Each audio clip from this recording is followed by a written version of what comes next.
Hello students, in this video we'll try to understand what are the different agents of pollination. So by now I'm sure that you all know that pollination is a process that is going to enable the male and the female gametes to come together, and this process is going to be essential for the process of fertilization, which is the next step after pollination.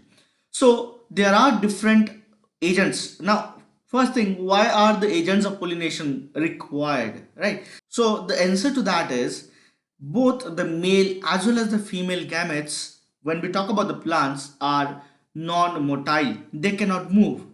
And for them to come together, they require certain medium, they require certain help from certain agents of pollination. So these agents of pollination that we can understand can be biotic or abiotic. Right. So when we talk about biotic, we talk about the living organisms. So when we are having the living organisms taking care of the pollination or helping in the process of pollination, all of those agents of pollination, all of those organisms that are helping in the process of pollination are simply referred to as the biotic agents of pollinations. And most of the plants, that is majority of the plants, they use or they employ the biotic agents for the process of pollination. Now, what are the different agents? We'll talk about different abiotic agents. We'll talk about that in a minute. But before that, let us understand what is abiotic agents. So the abiotic agents are going to refer to simply as the non-living agents, right? Non-living agents here means simply that is the wind or water, right? So when the wind or water is the medium or is going to be helping in the process of pollination, they are simply referred to as the abiotic agents of pollination. And typically, as I said, it can be the wind or it can be the water. A small portion of the plants utilize this abiotic agents for the process of pollination. So let us understand these different agents and what there's a biological name, there's a biological term for each of these methods. So when it is the pollination, let me write down here, pollinating agents, right? Pollinating agents here, and what is the term utilized for understanding them. So when the pollinating agents, let us talk first about the abiotic, that is wind and water. Very simple. It can be wind or water. So when it is called, when the pollination is by wind, it is called Anemophily. Okay. And when it is about or it is the help with the water, it is called Hydrophily. Hydrophily. So when the pollinating agent is animals, now this animals, when we talk about, it includes the bats, birds, insects, then other arboreal animals, right? All of these together they are referred to as zoophily. Okay. Now when the pollinating agents are birds, okay, then you know that ornithology is the study of birds. So here ornithophily. Okay. So when it is about insect, the process is called entomophily. And one last example we'll talk, that is about the bats. Bats are also they also act as pollinating agent. And in case where the bats are acting as pollinating agents, the process is called chiropterophily. Chiropterophily. Okay, so these are the different pollinating agents and what the process is actually referred to as when they are going to help in the process of pollination. So we will talk about the anemophily, hydrophily, then we'll talk about the entomophily in detail. We'll talk about the zoophily, but again we'll specifically focus on the insect based pollination.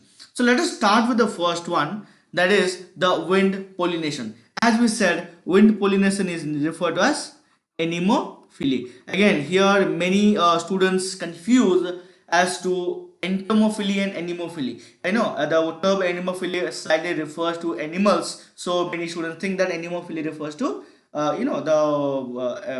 pollination by animals rather than the pollination by wind. So here you have to remember anemophily is going to be wind pollination. So these are going to be common in grasses and for example grass and corn, right? Again, the nature of the flower is going to be optimized or they're going to be adapted so that the wind pollination is going to be helpful, or they can take advantage of the wind for the pollination process. So what are the benefit, what are the adaptations, I'm sorry, what are the adaptations here? So first one is going to be the pollen grains must be lightweight. It should not be very heavy. If it is very heavy, then it cannot go or it cannot travel for a long distance. To travel to a longer distance, to be carried by the wind, it must be lightweight, and at the same time it must be non-sticky. That means it should not stick to each other. They should be free, non-sticky. So these are the two major property of the pollen grain: lightweight and should be non-sticky. Now the stamens are well exposed so that when the wind is going through the stamens, it can actually take the pollen grains with it to a longer distance. And the stigma is actually large and feathery, right? So why it is important? Because the pollen grains are being carried by the wind, and when the stigma is large and it is feathery, as you can see in this image, just I have made this diagram to make you understand. So you can see this is the feathery stigma. So what is going to happen is when there is going to be let me change the color. Okay, so when you're going to have the pollen grains from the air that is coming right here, then these pollen grains are going to get stuck to this stigma, right? And that is going to help in the process of pollination.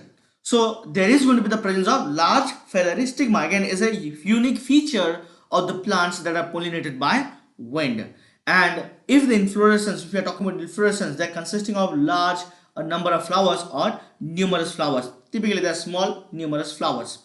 And one of the example of that is going to be the corn cob, as you can see in this case. So here the stamens are well exposed, so when the wind is going through, right, it is going to carry the pollen grains along with it. Now again, you have to keep one thing in mind, that the wind pollination, right, there is no need for the flower to be colorful or the flower to have fragrance. So these wind pollinated plants typically have flowers without a nectar, without smell, or without a bright colored flower or petals. Right? Why is this essential? We'll talk about that in a minute. The next one is going to be pollination by water, and as we discussed, it's called hydrophily. Now, the pollination by water is a rare event. It is not going to be used by most of the plant. It is limited to only 30 plant genus or 30 plant genera we can call it, and they are mostly monocotyledons. To give an example of how the pollination occurs, we'll take two examples. One is going to be the Vallisneria and second one is called the Hydrilla, and both of these are freshwater. And again, there is an example of the merino seagrass, that is Zostera.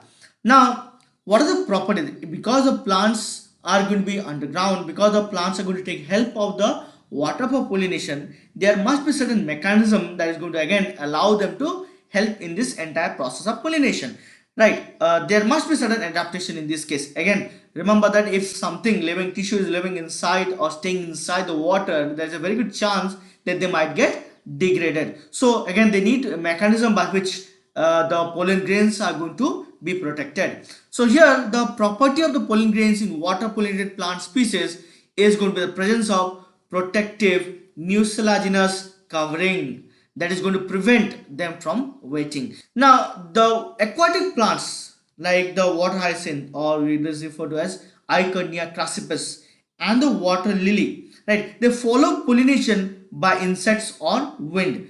As in these cases, right, water hyacinth and water lily, the flower is going to reach to the top of the to the surface of the water. So once they are on the surface of the water, they can either follow the Entomophily or Anemophily.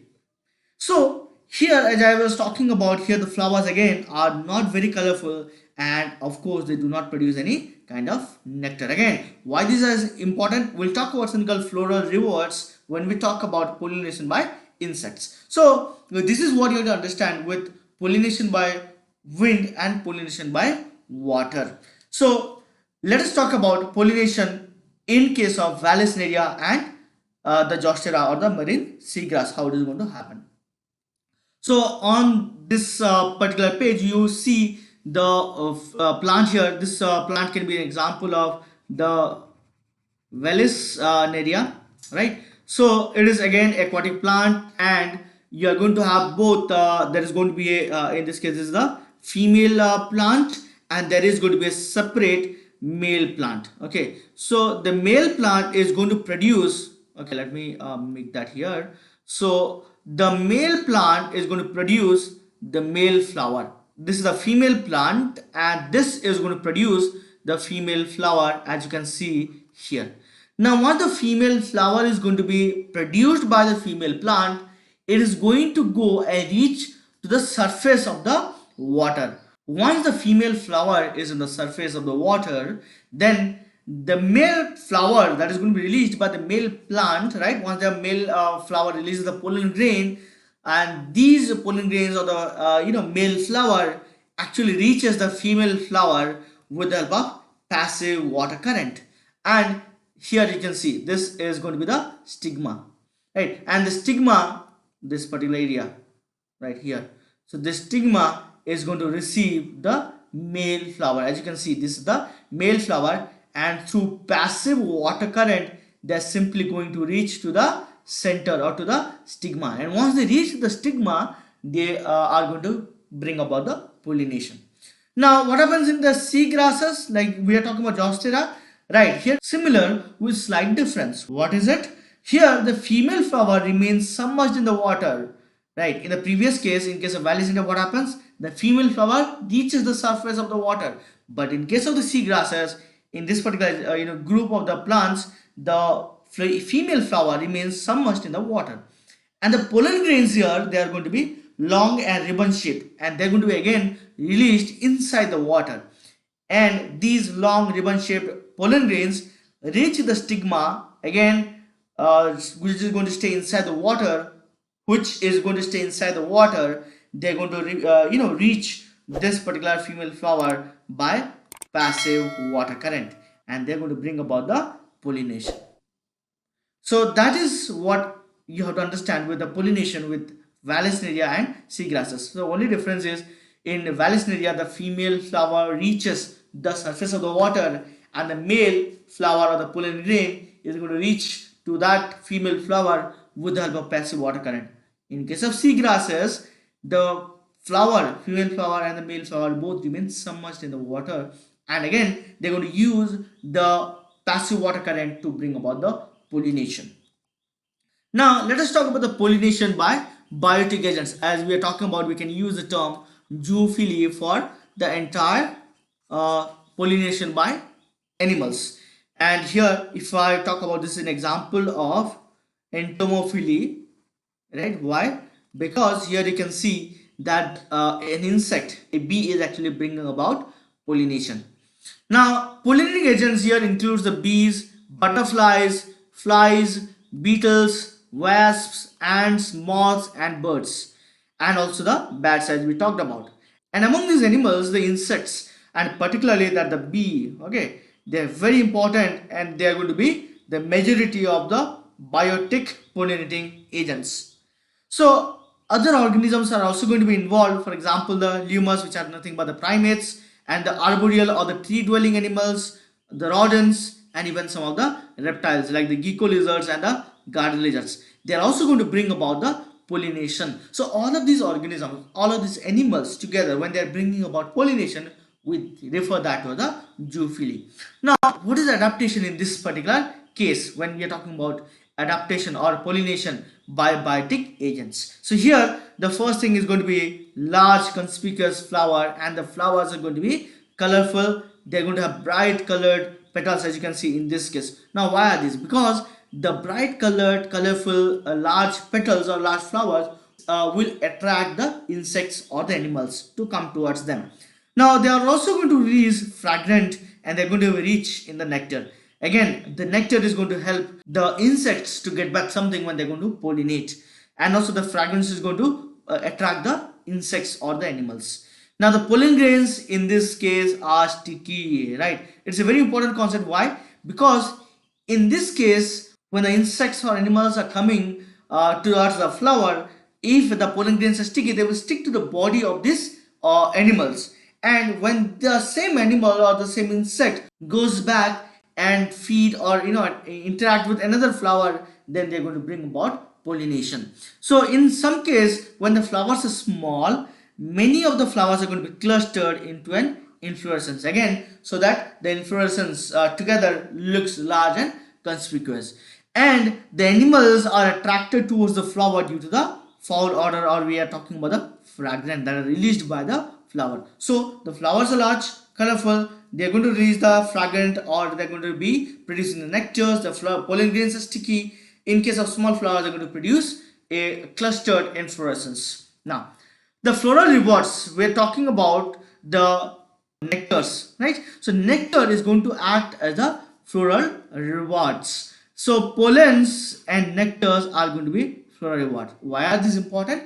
Because floral reward will ensure that the visit of the animal or insect is going to be sustained. So it's not a one-time affair. In future also, let the insect or bird come and pollinate, help the plant to pollinate, and in turn give back the insect or animal something in return, so that again they will come back. If they get nothing, they may probably never come back. So when the pollinators visit the flower to harvest the floral reward, the body of the insect of the pollinators get a coating of the pollen.